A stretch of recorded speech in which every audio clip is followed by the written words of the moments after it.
জলমহল, হ্যাঁ, জলমহলে আগে রাজা বাদশারা।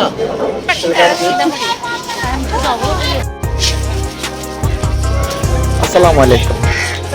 আমি আপনাদেরকে আমার রাজস্থানের যে সকল স্থান আমি ঘুরেছিলাম এই সকল স্থানের একটি একটি করে দর্শনীয় স্থানগুলো আপনাদের সামনে উপস্থাপন করার চেষ্টা করছি। আজকে আমি এই পর্বটি সাজিয়েছি আমার রাজস্থানের জয়পুরের জলমহল। আসলে এখানে আমরা অল্প সময়ের জন্য গিয়েছিলাম, এই জন্য জলমহল সম্পর্কে বিস্তারিত জানতে পারি নাই। তবে লোক মাহল শুনতাম, এখানে যারা ছিল স্থানীয় কয়েকজনের সাথে কথা বলছিলাম, ওনারা আমাদেরকে বলল এটা নাকি রাজারা গরমের সময় রাজস্থানের যে গরম, তীব্র গরম, জলমহল, হ্যাঁ, জলমহলে আগে রাজা বাদশারা এখানে এসে বিভিন্ন নর্তকী নিয়ে গরমকালে পানি দিয়ে চলে যেত, কেউ আর দেখতো না। বিষয়টা এরকম আর কি। রাজস্থানে ঘুরতে আসলে আপনি এখানে আসবেন, অনেক সুন্দর একটি জায়গা। আপনি এখানে আসার পর উঠে সাফারি করতে পারবেন। আমরা এখানে আসার পর আমাদের আসলে অনেক ভালো লাগছিল। যে সময় গেছিলাম জুন জুলাইতে প্রচন্ড গরম ছিল, আর যখন এখানে আপনার বেশিরভাগ ইন্ডিয়ান যারা এদের বেশিরভাগ ছিল, ফরেনার কম ছিল। বাচ্চারা রাজা রানী সাজছে। আমরা নিজেরা এখানে একটু নিজেকে একদিনের জন্য, কয়েক মিনিটের জন্য রাজা হিসেবে উপস্থাপন করার চেষ্টা করি। অসাধারণ আসলে, ঘুরলে বোঝা যায় পৃথিবীটা কত সুন্দর।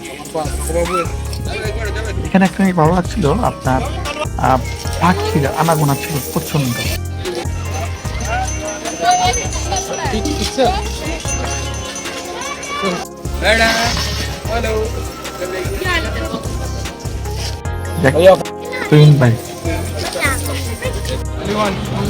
আমি নিজ রাজা সাজলাম, ক্যামেরাম্যান আমাকে দেখা দিচ্ছে কিভাবে পিকচার তুলবো।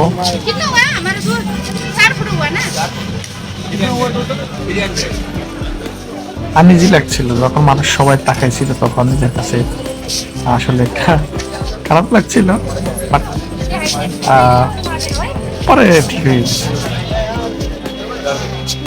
এগুলো এখানে ভাড়া পাওয়া যায়, আর 500 টাকা, 500 রুপির মাধ্যমে।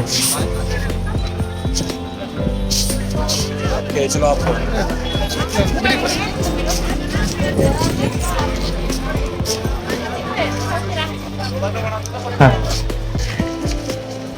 জলপ্রাসাদটি 5 তলা বিশিষ্ট। এটি বেলে পাথর দিয়ে তৈরি করা হয়। প্রাসাদটি ভারতের জয়পুরের মানসাগর হ্রদে স্থাপন করা হয়। হ্রদের নিচে 3 তলা অবস্থিত, যা গরমের সময় শীতল রাখার জন্য নির্মাণ করা হয়। আসলে এখানে সঠিকভাবে অনেকে বলতে পারে না, তবে আমরা ইন্টারনেট থেকে যতটুকু জানছি আপনাদেরকে বলার জন্য চেষ্টা করেছি। সবচেয়ে বড় কথা, সুন্দর একটি দর্শনীয় স্থান, আসতে পারেন অবশ্যই। রাজস্থানে যদি আপনি আসেন, জয়পুর ঘুরবেন। জয়পুরকে গোলাপি শহর বলা হয়।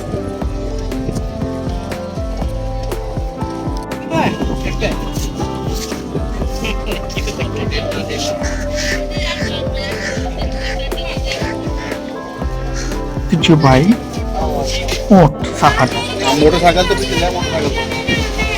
আমরা দুইজন, এই জন্য 2টি ওট কিনেছি 1500 রুপি দিয়ে। জীবনে ফার্স্ট টাইম ওটে সাফারি করা। আসলে যখন আসছি, যখন উট দেখছিলাম বা শুনছিলাম, তখন অনেক আগ্রহ ছিল। আর যেভাবে উটের উপর উঠতে হবে, টাকা কোনো ব্যাগ, এরকম চিন্তা ভাবনা ছিল আমাদের। আমি তুহিন ভাইকে আমার মোবাইল দিয়ে বলতেছি ভিডিও করুন। কিছু জিনিস আছে এগুলো আপনার সংরক্ষণ রাখাটাই উচিত, কি বলেন? সাফারিটা অনেক ভালো লাগছিল, তবে ওরা সামান্য কিছু জায়গা আমাদেরকে ঘুরিয়ে আনছিল, বেশি দূর নিয়ে নাই। তুহিন ভাই আমাদের যে ড্রাইভার ছিল, ড্রাইভার আমাদের সাথে আছে দুজনে।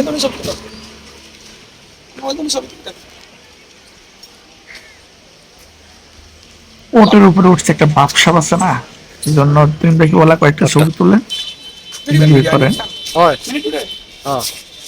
অনেক সুন্দর একটা জায়গা আসলে। ইন্ডিয়া আমি অনেক জায়গায় গিয়েছি, আমার সবগুলো জায়গায় ভালো লাগে। আর দেখার জায়গা এক একটা জায়গা এক এক রকম। যেমন আপনার সিকিম গিয়েছিলাম, ওইখানে পাহাড় আর বরফ। তারপরে আপনার আইজল গিয়েছিলাম, আইজল মিজোরাম, ওইখানেও সম্পূর্ণ পাহাড় উপরে একটি শহর। ত্রিপুরা গিয়েছিলাম এই আসার জন্য বিখ্যাত। তারপর আপনার ইয়েতে গিয়েছিলাম মেঘালয়, আসামে গিয়েছি, আসলে সুন্দর জায়গা। তারপর আপনার উত্তরপ্রদেশে তাজমহল, দিল্লি, অনেক জায়গায় গিয়েছি। সবগুলো জায়গায় আসলে দেখার মতন। যদি আমাদের এই ভারতের সাথে আমাদের ভিসা না থাকতো, তাহলে হয়তো বাংলাদেশি যারা রয়েছে যে কোনো অকেশনে ঘুরে আসতো।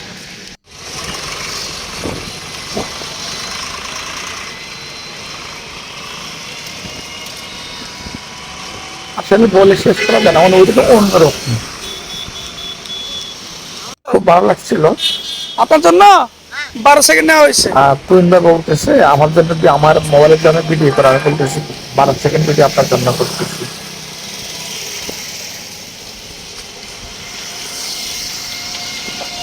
আর যারা আমার ভিডিও দেখেন, আমি হয়তো নতুন চেষ্টা করি আপনাদের কাছে শতভাগ তুলে ধরার জন্য, যদিও হয় না, তারপর ক্ষমা দৃষ্টি দেখবেন। চ্যানেলটিকে লাইক দিলে সাবস্ক্রাইব করবেন, এটি আশা করি। আমি এই ইউটিউব চ্যানেলটি খুলে 2019 সালে নভেম্বরের 1 তারিখে আমি যখন সিকিম যাই, তখন এই চ্যানেলটা আমি খুলি। সবাই দোয়া করবেন, ভালো থাকবেন, করবেন, আপনারা ভালো থাকবেন। আজকে এই পর্বটি এখানে শেষ করবো। পরবর্তী পর্ব রাজস্থানে থাকবে। ভালো থাকবেন, আসসালামু আলাইকুম।